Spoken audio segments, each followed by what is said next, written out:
El aroma de las albóndigas de mi madre lo invadía todo, una mezcla reconfortante de tomate, orégano y los secretos de generaciones que solo Pilar, mi madre, sabía combinar. Era domingo, y el almuerzo en casa de mis padres siempre había sido el ancla de nuestra semana. Cada risa, cada brindis con vino tinto de la casa, cada historia contada alrededor de la mesa de madera pulida, tejía el hilo dorado de una vida que yo consideraba, sin lugar a dudas, perfecta. Mi hermana Mónica, sentada a mi lado, irradiaba esa luz especial que solo tienen aquellos que han encontrado su vocación. Sus ojos, del mismo color miel que los míos, brillaban mientras relataba los detalles de su última misión en la comisaría. Era la cadete más prometedora de su promoción, la orgullo de nuestro padre y, lo que era más importante para mí, la persona a la que más admiraba en el mundo. La veía con uniforme, valiente y decidida, y sentía un eco de esa valentía en mi propio pecho, aunque mi trabajo estuviera en las sombras, en la quietud de una sala donde la voz era mi única herramienta. Y el jefe dijo que mi informe era impecable. Marisol, me susurró, chocando suavemente su codo contra mi costado, impecable. Mi sonrisa fue más ancha, una que no necesitaba palabras, solo esa conexión silenciosa que solo las hermanas gemelas entienden. Lo sé, Mónica, le respondí con un guiño, siempre lo son. Nuestro padre, Ricardo, al otro extremo de la mesa, observaba a Mónica con adoración casi reverente. Él, un hombre de pocas palabras en general, se transformaba en un pozo de orgullo cuando hablaba de la carrera de Mónica. Mi pequeña policía, solía decir, y las palabras le salían del alma. A mi madre, Pilar, le gustaba recordarnos a todos lo unidas que siempre habíamos estado Mónica y yo, desde la cuna. Decía que éramos el yin y el yang, la fuerza y la mente, complementándonos a la perfección. Y yo lo creía con cada fibra de mi ser. Mi trabajo como despachadora, coordinando operativos, escuchando las emergencias que apenas el oído humano podía captar, me hacía sentir parte de esa intrincada red que protegía a la ciudad, y de alguna manera, parte del éxito de Mónica también. El suyo era el heroísmo de la primera línea, el mío, el de la retaguardia, tan vital como el aire que respiramos. Y en mi mundo, ese balance era la armonía misma. No había espacio para la envidia, solo para el apoyo incondicional. Mis logros, aunque menos visibles, eran celebrados en la intimidad de nuestra casa. Mis padres siempre me habían inculcado el valor de cualquier trabajo bien hecho, sin importar su visibilidad. Que mi voz fuera la que guiaba a los oficiales en la noche, la que calmaba a los asustados, la que conectaba las piezas de un rompecabezas vital, me llenaba de una profunda satisfacción. A veces, Mónica me llamaba desde el turno de noche, agotada, y yo, ya en casa, le daba el aliento que necesitaba. Tu voz es calma en medio del caos, Mari, me dijo una vez. Sin ustedes, nosotros estamos ciegos. Esas palabras eran mi insignia. Esa era mi verdad. Esa era la verdad de mi familia. Creía en ello. Creíamos en ello. Nada parecía poder romper esa burbuja de paz, de amor, de mutuo respeto que habíamos construido con tanto esmero. Nada parecía poder romper esa burbuja de paz, de amor, de mutuo respeto que habíamos construido con tanto esmero. En mi mente, éramos una familia inquebrantable, un equipo donde cada pieza, visible o no, era igual de valiosa. Los domingos por la tarde, la casa se llenaba con el aroma a café recién hecho y el eco de las risas. Ricardo, mi padre, se sentaba a la cabecera de la mesa, un periódico en una mano y una taza humeante en la otra, sus ojos brillando con lo que yo interpretaba como el orgullo absoluto por sus dos hijas. Mis dos guerreras, solía decir, mirándonos a Mónica y a mí, su voz llena de satisfacción.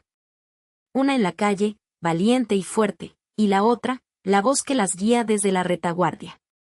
Yo me hinchaba de orgullo al escuchar esas palabras, creyendo firmemente que mi contribución era tan reconocida como la de Mónica. Mamá Pilar, sentada a mi lado, siempre me daba un apretón cariñoso en la mano, como si supiera el valor silencioso de mi trabajo. Ella era el ancla de nuestra familia, la que nos recordaba que el verdadero heroísmo residía en la dedicación y el servicio, sin importar el uniforme o la oficina. Marisoles los ojos en la noche, el oído atento, decía Pilar con su dulce voz, sin ella, muchos estarían perdidos.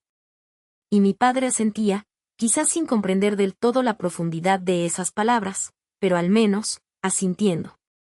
Mónica, por su parte, nunca se olvidaba de recalcar mi importancia. Cuando regresaba de un turno particularmente duro, se sentaba a mi lado en el sofá, su uniforme arrugado y sus ojos cansados, pero siempre con una luz de aprecio. Hoy salimos de una buena, Mari, me confesaba. Si no hubieras coordinado esa última persecución con tanta precisión, no sé qué habría pasado. Eres la columna vertebral del departamento. Esas palabras eran más valiosas que cualquier medalla. Eran la confirmación de que mi lugar en el mundo, en nuestra familia, en esa intrincada red de seguridad, era tan fundamental como el de ella. Mónica era un sargento condecorado, un nombre conocido entre la fuerza policial, la heroína de muchas historias que circulaban por la ciudad. Yo era la voz, la mente invisible detrás de las operaciones, la que desarmaba el caos con palabras, la que veía el panorama completo cuando otros solo veían fragmentos. Éramos el complemento perfecto. El yin y el yang. La heroína visible y la heroína silenciosa. Y en ese equilibrio, en esa aparente igualdad de roles y reconocimientos, residía mi felicidad. La vida transcurría con esa armonía, con la convicción de que éramos un frente unido, invencible. Nunca hubo envidia, solo admiración y apoyo mutuo. Los logros de Mónica eran mis logros, y los míos, aunque más discretos, eran celebrados en la intimidad de nuestra burbuja dorada. Creía que nada ni nadie podría romper lo que habíamos construido con tanto amor y dedicación. Que nuestra familia era la definición misma de la fortaleza, el respeto y el orgullo compartido. Y cada día me sentía más satisfecha con la parte que jugaba en esa perfecta sinfonía. Esa era mi verdad.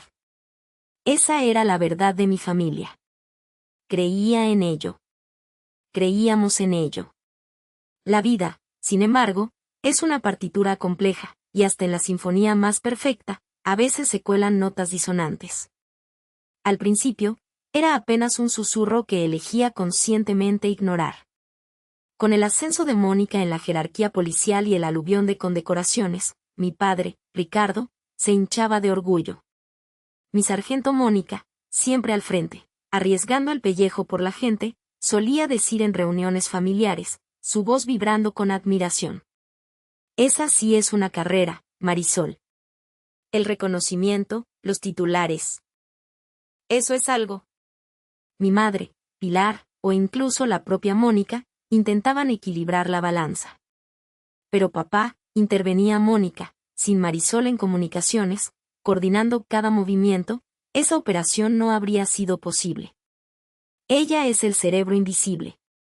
Yo sonreía, forzando la naturalidad. Es que el trabajo de Mónica es más vistoso, mamá. La acción en directo. Me convencía a mí misma de que la preocupación de mi padre era natural. Mónica se jugaba la vida. Su visibilidad era su escudo.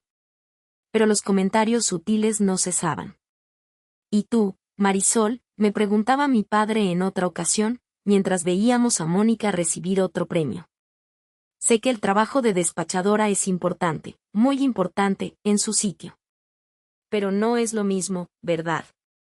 No sales a la calle, no te enfrentas al peligro de frente. Es un trabajo de oficina. Su tono no era despectivo, sino pragmático, como exponiendo una verdad innegable. Una vez, Alejandro, colega de comunicaciones, elogiaba mi análisis que frustró una serie de robos. Lo tuyo, Marisol, ha salvado patrimonios y vidas. Es estratégico, brillante, comentó.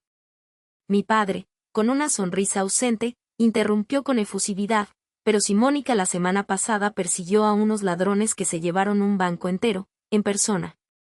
Eso sí es un logro. No era malicia, era ceguera.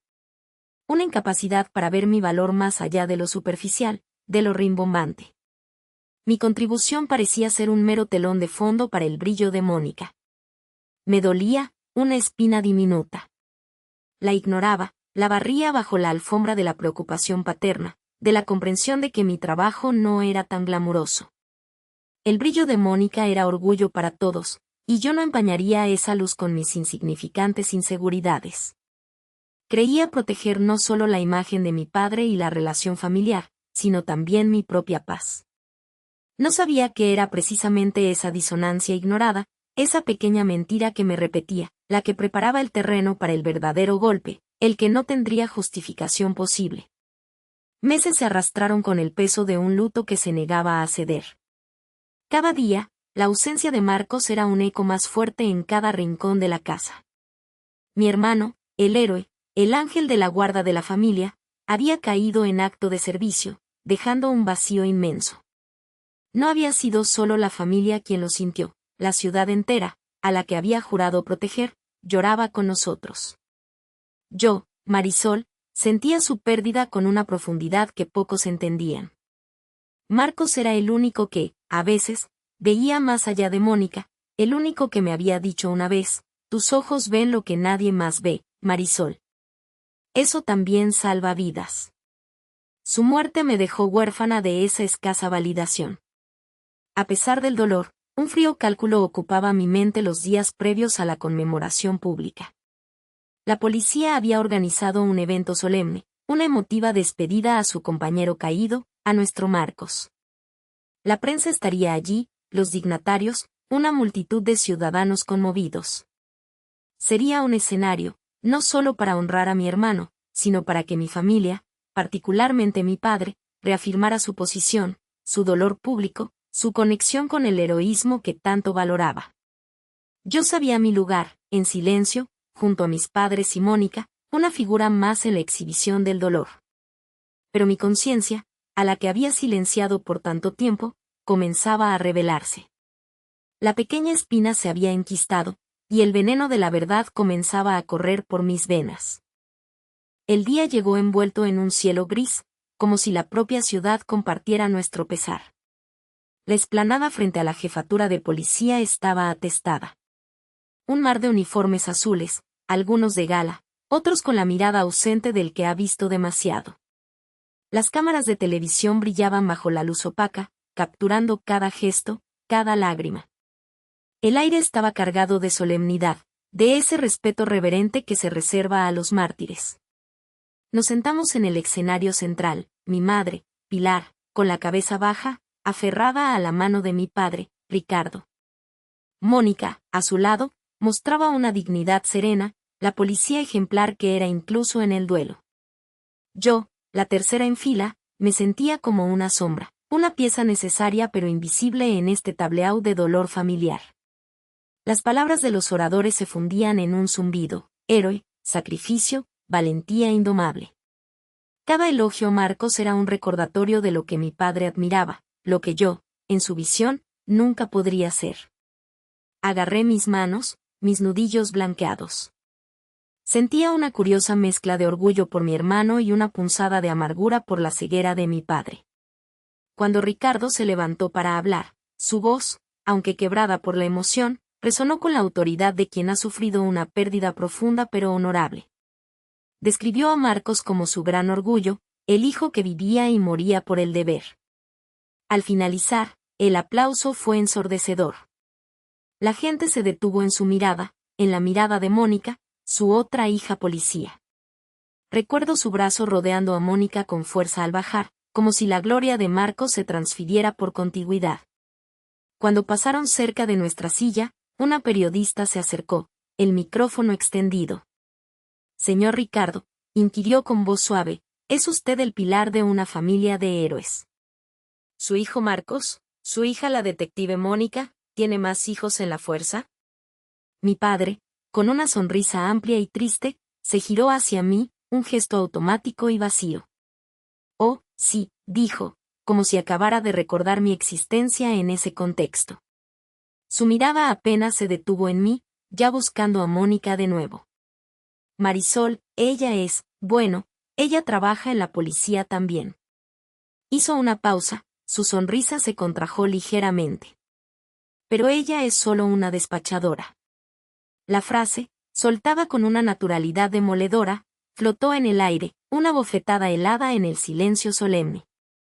Solo una despachadora. En medio de la conmemoración de mi hermano, el héroe caído, en el altar del sacrificio y el valor, mi padre acababa de reducir mi vida, mi trabajo, mis contribuciones, a una insignificancia despectiva. No hubo malicia en su tono, no un intento consciente de herir, sino esa misma ceguera, esa incapacidad de ver. Pero esta vez, el golpe verdadero no encontró la alfombra bajo la cual barría mis sentimientos. La espina se había convertido en un puñal, clavado directamente en mi corazón, y no había forma de ignorarlo ahora. El cristal que me protegía estalló. Y del dolor puro, empezó a surgir otra cosa. Algo frío, afilado y peligroso. El eco de sus palabras rebotó no solo en el solemne silencio de la conmemoración, sino contra cada pared de mi ser. Solo una despachadora. La periodista había asentido con comprensión superficial, ya girándose hacia Mónica, absorta en la detective perfecta, la heroína en formación. Mi madre, Pilar, inmaculada a mi lado, parecía ni siquiera haber notado el matiz, su rostro fijo en el ataúd envuelto en la bandera, en la glorificación de su hijo Marcos. Para ella, esa era la verdad inofensiva. Yo era solo Marisol, la segunda hija, la que no brillaba con la misma luz policial que los otros. Sentí mis mejillas arder, no por vergüenza, sino por una indignación helada que se propagaba desde mi centro. La bofetada no había sido física, pero dejó una marca más profunda, invisible para todos excepto para mí. Era la confirmación, pública y sin paliativos, de lo que siempre había sabido pero me había negado a aceptar. Para mi padre, para mi familia, mi existencia era una nota a pie de página, una disonancia menor en la sinfonía de sus logros. Observé a la multitud. Rostros solemnes, algunos con lágrimas, otros con miradas compasivas hacia mis padres y Mónica. ¿Alguno de ellos había escuchado? ¿Alguien había captado la punzada en esa frase, la condescendencia velada? Probablemente no. Estaban allí para honrar a Marcos, no para analizar las fracturas internas de su familia. Y eso, paradójicamente, lo hacía peor. Era mi condena a la insignificancia, pronunciada en el templo de la grandeza familiar, sin que nadie lo notara, solo yo. Mi dolor era mi secreto, mi humillación mi propia carga. Miré a mi padre. Su sonrisa seguía allí, forzada, casi agotada por el papel del patriarca doliente, el pilar de un legado heroico. No había ni una sombra de arrepentimiento, ni el más mínimo reconocimiento del puñal que acababa de clavar. Su ceguera era completa, su egocentrismo tan vasto que mis sentimientos ni siquiera existían en su periferia. Y en ese instante, el último hilo de esperanza que me conectaba con la necesidad de su aprobación se rompió. No fue un desgarro, fue un corte limpio y preciso. Mis manos, que habían estado apretadas en mi regazo, se aflojaron. Una calma extraña, casi espeluznante, me invadió. La rabia, el dolor punzante, todo se solidificó en una determinada quietud. El cristal que se había roto no esparció solo dolor, reveló un paisaje nuevo, antes oculto por la niebla de la complacencia y la búsqueda de afecto. Un paisaje árido, quizás, pero de una claridad aterradora. Solo una despachadora. La frase se repitió, pero ahora tenía un tinte diferente. Dejó de ser una herida para convertirse en un lema, una chispa fría. Había sido siempre la sombra, la que operaba en la oscuridad, la que mantenía las piezas en su lugar desde atrás, sin el brillo de los focos.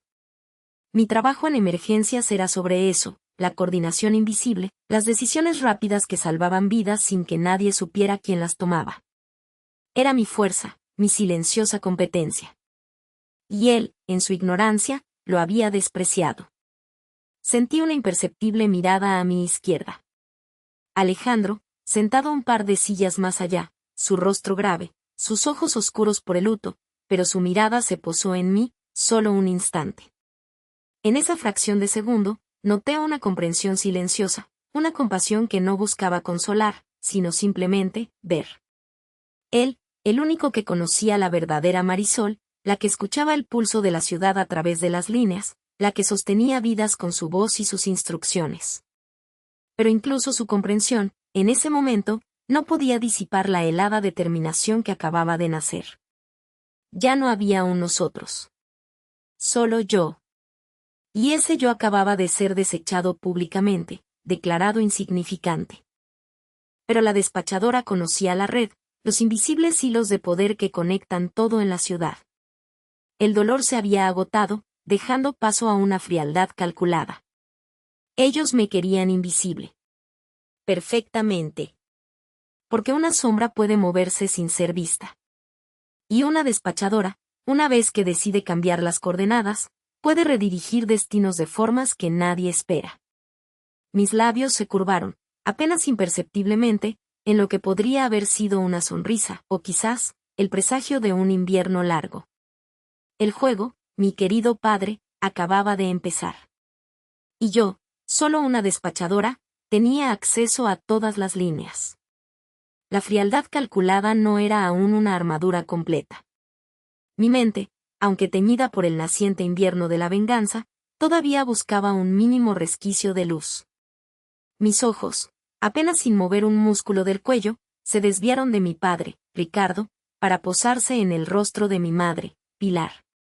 Esperaba una señal, un parpadeo de indignación, quizás la mano que disimuladamente buscaría la mía bajo la mesa, el abrazo silencioso que compensaría la herida pública.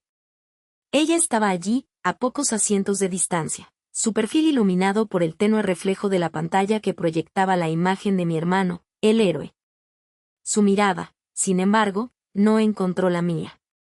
Se mantuvo fija en el horizonte invisible de la sala, con una expresión de dolor encapsulado, demasiado familiar. No era indignación, era esa pena resignada, la que le quitaba el aire cada vez que Ricardo se cedía. Una vergüenza, tal vez, pero no por mi humillación, sino por el escarnio público de nuestro problema. No había en sus ojos el fuego que yo buscaba, solo la ceniza de una complicidad no dicha, una aceptación tácita de la jerarquía que él tan orgullosamente imponía. Luego, mi mirada, lenta y deliberada, recorrió los rostros de los demás, el tío Carlos, un policía retirado, que sacudió la cabeza con un gesto de lástima, la tía Elena, que desvió la mirada y se ajustó el velo, como si mi dolor fuera una indecencia. Incluso mi hermana, Mónica, cuyo rostro pálido por el luto profundo, parecía aceptar el veredicto de mi padre con una solemnidad inquebrantable. Ninguno. Absolutamente nadie levantó la voz. Ninguno frunció el ceño en señal de desacuerdo. Ni una sola palabra de consuelo, ni un gesto de disculpa. Nadie intervino para contradecir a Ricardo o para restaurar mi dignidad. El silencio de la sala, ese mismo silencio reverente que los asistentes guardaban en memoria de los caídos, se convirtió de pronto en un peso aplastante, una sentencia inapelable dictada por mi propia sangre. Cada rostro que encontré me devolvía un reflejo de mi insignificancia. En ese instante, el suelo bajo mis pies se abrió. No fue metafórico, sentí un vacío helado en el estómago, un vértigo que no tenía nada que ver con la altura o la caída física. Era la implosión de un universo. Mi mundo, construido sobre la fe ciega en la familia, en la lealtad incondicional de los de mi sangre, se desmoronó. Los pilares de mi pertenencia se desintegraron en polvo. La bofetada de mi padre había sido aguda, dolorosa, pero el silencio cómplice de todos los demás fue la masacre, la aniquilación total. Ya no era solo una despachadora para él, sino una marginada para todos ellos. El dolor agudo se transformó en una desolación fría y sin fondo. Estaba sola. Completamente sola en medio de 300 almas que celebraban a un héroe, mi hermano, mientras enterraban una parte de mí, de mi existencia, sin siquiera una lápida. La única comprensión venía de los ojos de Alejandro, a mi izquierda, quien, aunque silencioso, parecía sostener mi mirada con una intensidad que traspasaba la formalidad de la ocasión. Pero incluso su conexión silenciosa no podía reparar el vacío que la familia había dejado.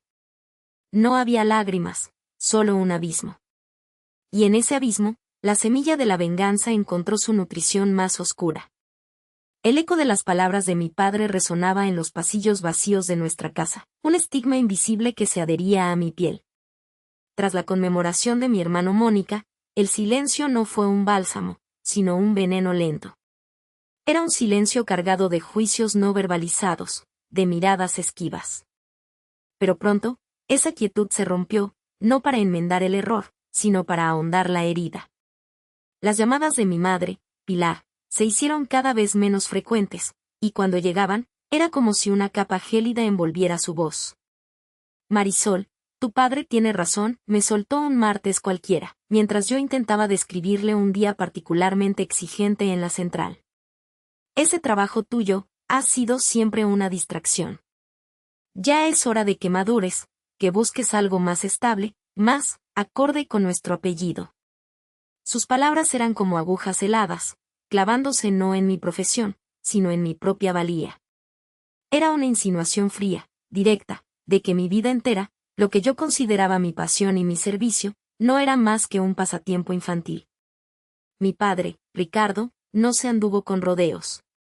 Sus mensajes de voz, escasos y cortantes, eran directos. Marisol, te he dicho que deberías buscar un trabajo más respetable.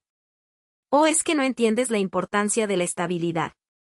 O, mejor aún, ¿por qué no te decides a casarte bien? Ya no eres una niña.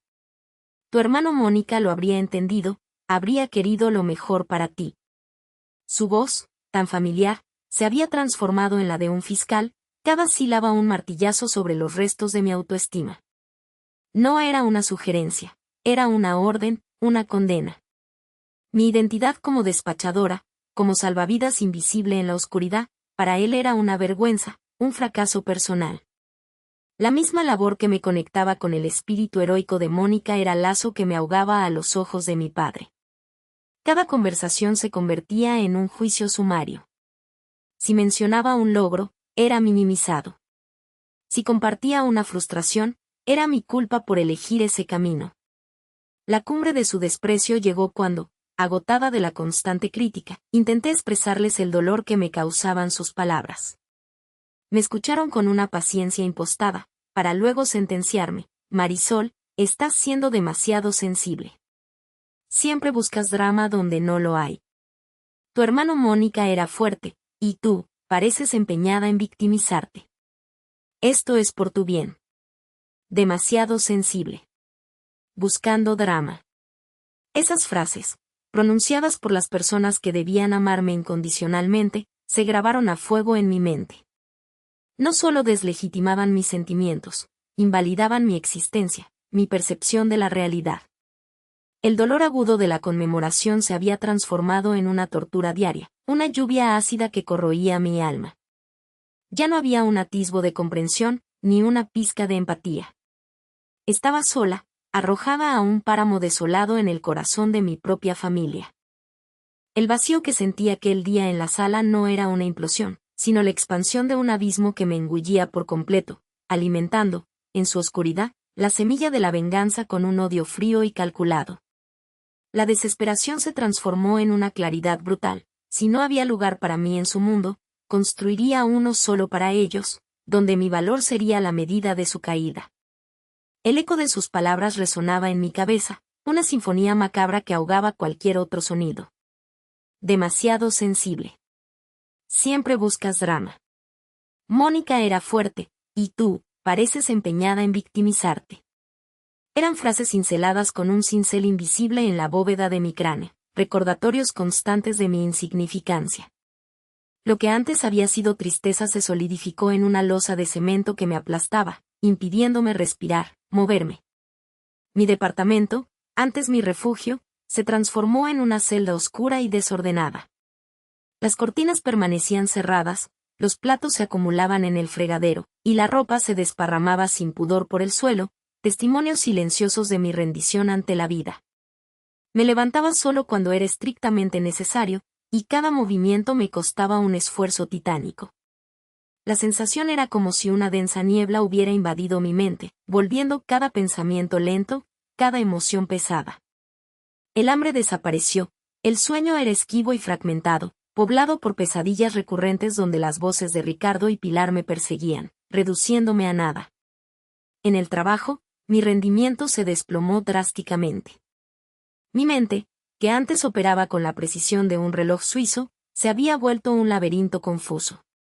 Yo, Marisol, la despachadora estrella, la voz tranquila y firme que guiaba a los agentes en medio del caos, ahora tartamudeaba, dudaba, o simplemente me quedaba en silencio, paralizada por una inercia mortal. Los códigos se me olvidaban, las coordenadas se confundían, y cada llamada de emergencia, que solía ser una oportunidad para sentirme útil, se convertía en un recordatorio punzante de mi fracaso. Mis compañeros, que me conocían como una roca, empezaron a notar mi cambio. Primero, las miradas curiosas. Luego, las preguntas. Marisol, ¿estás bien? Te veo rara. No has hablado mucho últimamente. Yo respondía con monosílabos, con una sonrisa forzada que no llegaba a mis ojos. Cansada, ¿saben? Mucho estrés. Pero no era estrés. Era un dolor existencial, una herida abierta que seguía sangrando sin descanso. Un día, Alejandro, mi colega y el más empático de todos, se me acercó con una taza de café humeante. Oye, Marisol, dijo, su voz suave, casi un susurro. ¿Realmente estás bien? Parece que arrastras el alma. Sabes que puedes hablar conmigo de lo que sea.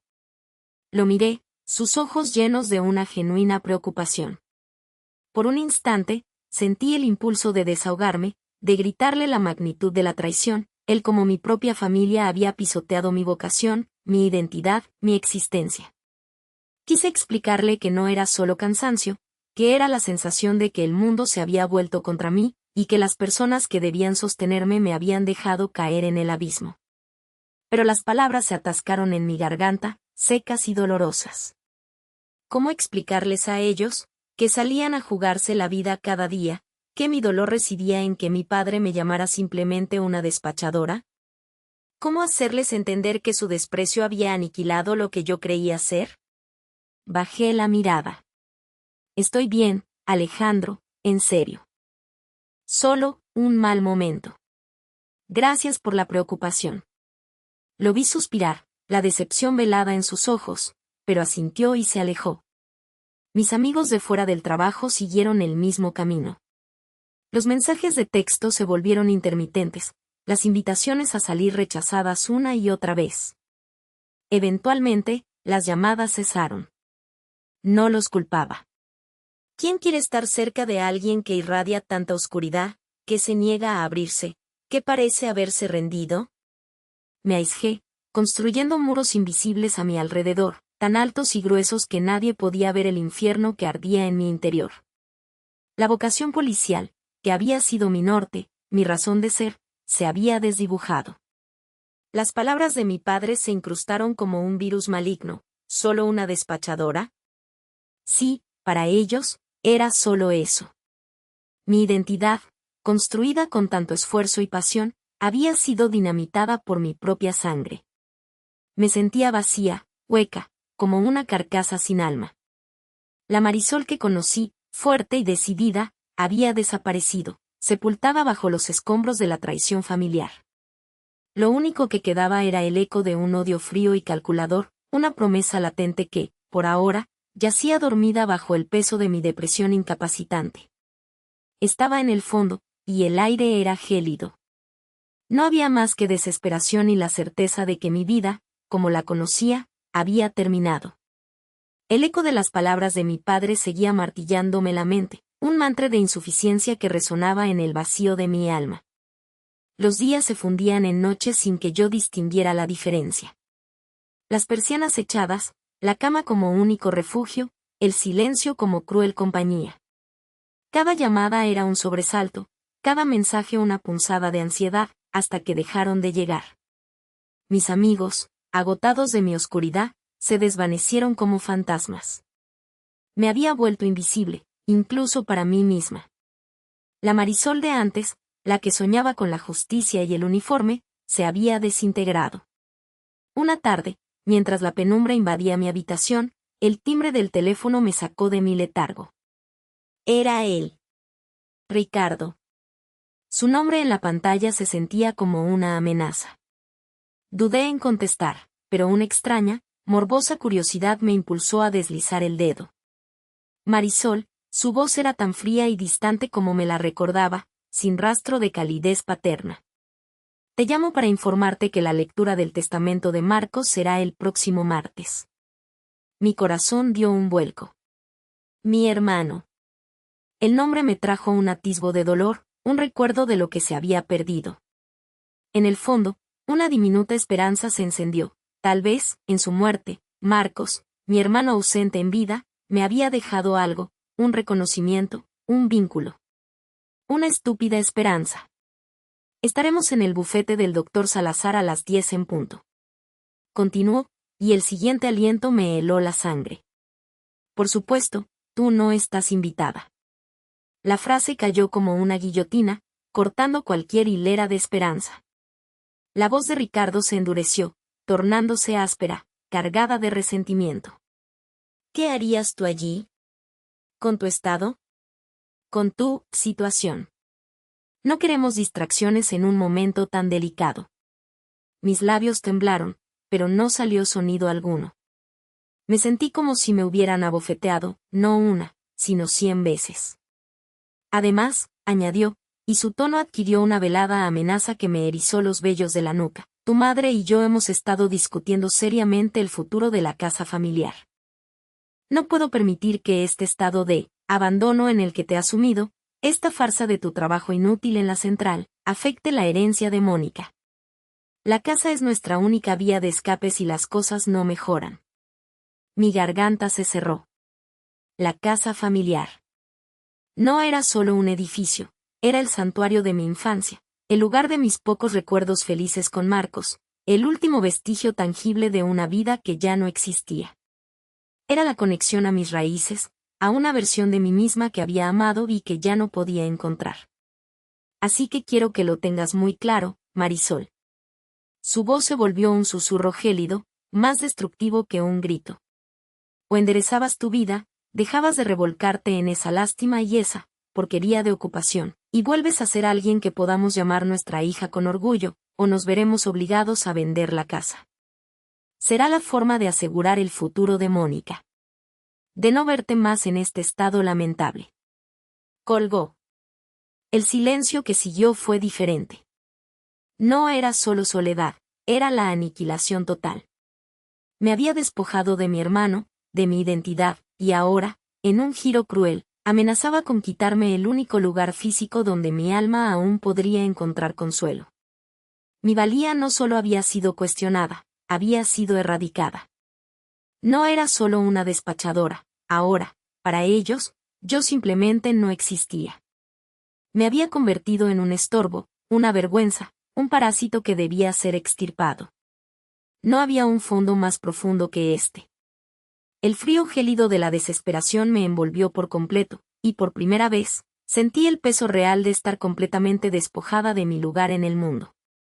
No era dolor, era vacío. Un vacío que prometía no llenarse nunca.